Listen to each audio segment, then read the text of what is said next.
Hi viewers, welcome to my channel Shadruchulu by Kiran. ఈరోజు మన video Karthika పురాణం. ఓం నమ శివాయ. హర హర మహాదేవ. కార్తీక పురాణం 24వ అధ్యాయం. అంబరీషుని ద్వాదశి వ్రతము. అత్రి మహాముని మరల అగస్త్యునితో, ఓ కుంభ సంభవ, కార్తీక వ్రత ప్రభావము ఎంత విచారించినను ఎంత వినినను తనివి తీరదు. నాకు తెలిసినంత వరకు వివరింతును, ఆలకింపుము. గంగా, గోదావరి మొదలగు నదుల్లో స్నానము చేసినందువలన సూర్యచంద్రగ్రహణ సమయములందు స్నానాదులొనరించిన ఎంత ఫలము కలుగునో శ్రీమన్నారాయణుని నిజతత్వమును తెలిపెడి కార్తీక మాస వ్రతమందు ద్వాదశి శుద్ధ ద్వాదశి నాడు భక్తి శ్రద్ధలతో దాన ధర్మములు చేయి వారికి అంత ఫలమే కలుగును.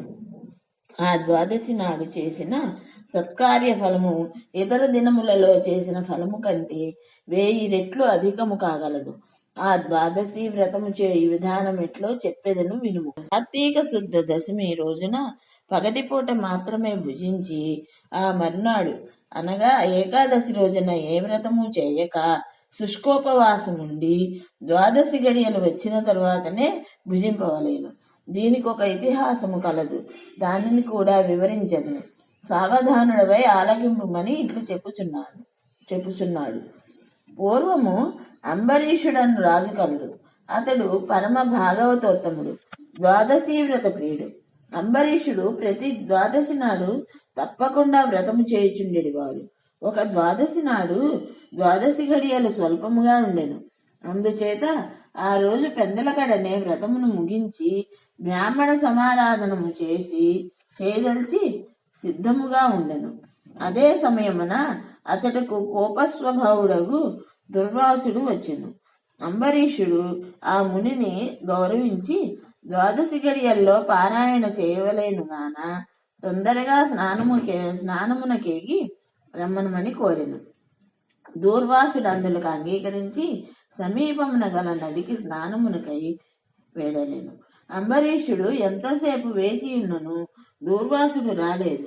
ద్వాదశి గడియలు దాటిపోవుచున్నవి. అందుచేత అంబరీషుడు తనలో తానిట్లనుకున్నాను, ఇంటికొచ్చిన దూర్వాసుని భోజనమునకు రమ్మంటిని. ఆ ముని నదికి స్నానమునకు వెళ్ళి ఇంతవరకు రాలేదు. బ్రాహ్మణ కాతిథ్యమెత్తునని మాట ఇచ్చి భోజనమును పెట్టకపోవుట మహాపాపం. అది గృహమునకు ధర్మము కాదు. ఆయన వచ్చి వరకు ఆగితిన ద్వాదశి గడియలు దాటిపోవును, వ్రతభంగమగును. ఆ ముని మహాకోప స్వభావము కలవాడు. ఆయన రాకుండగా నేను భుజించిన నన్ను శపించును. నాకేమీయో తోచుకున్నది. బ్రాహ్మణ భోజనము అతిక్రమించరాదు. ద్వాదశి గడియలు మించిపోకూడదు. గడియలు దాటిపోయిన పిదప భుజించిన ఎడల హరిభక్తిని వదిలి వాడనగుదును. ఏకాదశి నాడు ఉన్న ఉపవాసము నిష్ఫలమగును.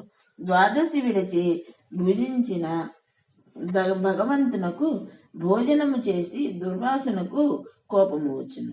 అదియునుగాక ఈ నియమమును నేను అతిక్రమించిన ఎడల వెనుకటి జన్మయందు చేసిన పుణ్యఫలములను నశించును. దానికి ప్రాయశ్చిత్తం లేదు అని ఆలోచించి బ్రాహ్మణ శాపమునకు భయము లేదు. ఆ భయమును శ్రీ మహావిష్ణువే పోగొట్టగలడు. కావున నేను ద్వాదశి గడియల్లో భోజనము చేయుటయే ఉత్తమం. అయినను పెద్దలతో ఆలోచించుట మంచిదని సర్వజ్ఞులైన కొందరు పండితులను రావించి వారితో ఇట్లు చెప్పెను.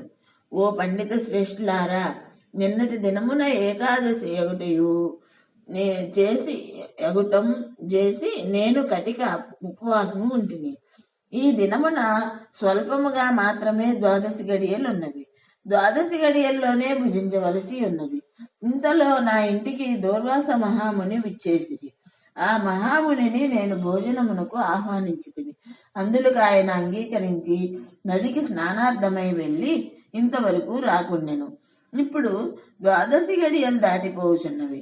బ్రాహ్మణ్ణి వదిలి ద్వాదశి గడియల్లో భుజించవచ్చునా, లేక వ్రతభంగమును సమ్మతించి ముని వచ్చే వరకు వేచి ఉండవలనా? ఈ రెంటిలో ఏది ముఖ్యమైనదో తెలపవలసిందని కోరెను.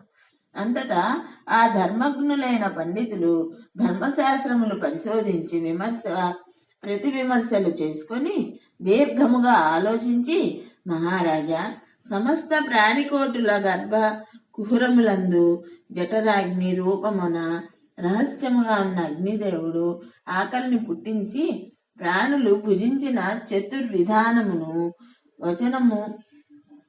వచనముగా గావించి దేహేంద్రియాలకు శక్తి నొసంగూచున్నాడు. ప్రాణవాయువు సహాయముతో జఠరాగ్ని ప్రజ్వరిల్లును.